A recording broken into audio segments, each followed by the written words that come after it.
آخری سوال جو سب سے اہم ہے آپ سب کے سامنے رکھنا چاہوں گا، اور میری بڑی خواہش ہے جس توجہ سے سب سن رہے ہیں۔ جاوید صاحب، ہم مذہبی ذہن یہ مانتے ہیں کہ عقل کی ایک لمیٹیشن ہوتی ہے، اور اسی لیے وہی کی ہمیں ضرورت ہے یا رہے گی۔ ماڈرنزم میں، پوسٹ ماڈرنزم میں آپ ہمیشہ ذکر بیکٹ کا کرتے ہیں کہ اس نے عقل کو ایک تماشائی کی صورت میں پیدا کیا، تو لیکن 1930 سے لے کے آج تک ہم نے ڈکلائن آف، اسے برین کہہ لیں، مائنڈ کہنا بھی نامناسب، ہم نے نہیں دیکھا۔ آج بھی مغرب کو اپنی فتح میں اپنی عقل پہ بہت غرور ہے۔ ابھی بھی جدید کتب میں اسٹیون پنک وہ ابھی بھی عقل کو، وجدان کو لاجک کی ہی کوئی نئی قسم بیان کرنا چاہتے ہیں۔ تو کیا آپ سمجھتے ہیں کہ ہم، اور خصوصاً رومی والے، اقبال بھی کہ گزر جا عقل سے آگے کہ یہ نور، یا رومی جب کہتے ہیں عقل گو یہ چش جہت ہے دسبر، تو آپ کیا سمجھتے ہیں کہ ہمارے نوجوانوں کو اگر درپیش آ جائے کسی محفل میں ایسا مقابلہ جہاں ہمیں یہ بتایا جائے کہ عقل ہی عقل ہے، تو اس کے اوپر اقبال کا ویو کیا ہے؟ کیونکہ الٹیمیٹلی ہمیں پوسٹ ماڈرنزم کے خلاف وہاں سے بھی کبھی سٹارٹ لینا پڑے گا، تو اس کے اوپر آپ کی کیا رائے ہے؟ اقبال کی رائے عرض کیے دیتا ہوں کہ اقبال عقل کو حقائق کی کو پرسیو کرنے والی قوت سمجھتے ہیں،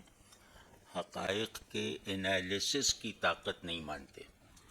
یعنی اقبال کہتے ہیں، اور کئی جگہ یہ خاص طور پہ ریکنسٹرکشن میں دیکھیں کئی جگہوں پر ہے یہ، کہ عقل کی ساخت ایسی ہے کہ وہ ایمان بالغیب یا غیبی حقائق کو قبول کر کے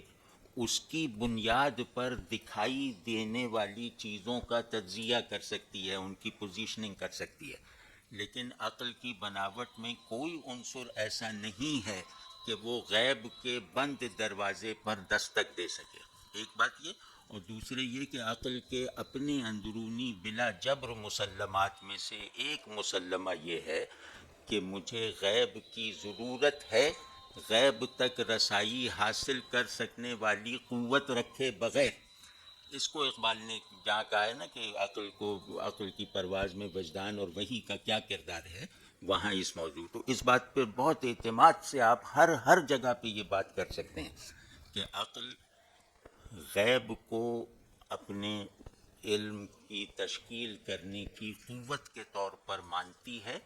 ساتھ ہی یہ جانتی ہے کہ اس غیب کی مجھے خبر ملے گی، میرے اندر اس غیب تک رسائی حاصل کرنے کی کوئی قوت اور کوئی فیکلٹی نہیں ہے۔ تو اس بات کو ذرا تفصیل سے آپ لوگ بیان کریں، جدید اصطلاحات میں بیان کریں، تو یہ بات ایسی نہیں ہے کہ انتہائی ناسازگار ماحول میں بھی اعتماد سے، علمی اعتماد سے نہ کہی جا سکے، کیونکہ شعور کی تمام فیکلٹیز میں دو چیزیں ایسی ہیں جو اس کی پیدا کردہ نہیں ہیں۔ ایک ہے اس میں انیٹ آرڈر، یعنی عقل میں جو انیٹ ایک آئیڈیاز ہیں وہ عقل کے پیدا کردہ نہیں ہیں، اور دوسری طرف عقل کے ایٹرنل گولز وہ بھی عقل کے بنائے ہوئے نہیں ہیں۔ یہ دونوں باتیں ہم کلینکل اعتماد کے ساتھ ہر جگہ پر کہہ سکتے ہیں اور اس کو ڈیفینڈ کر سکتے ہیں۔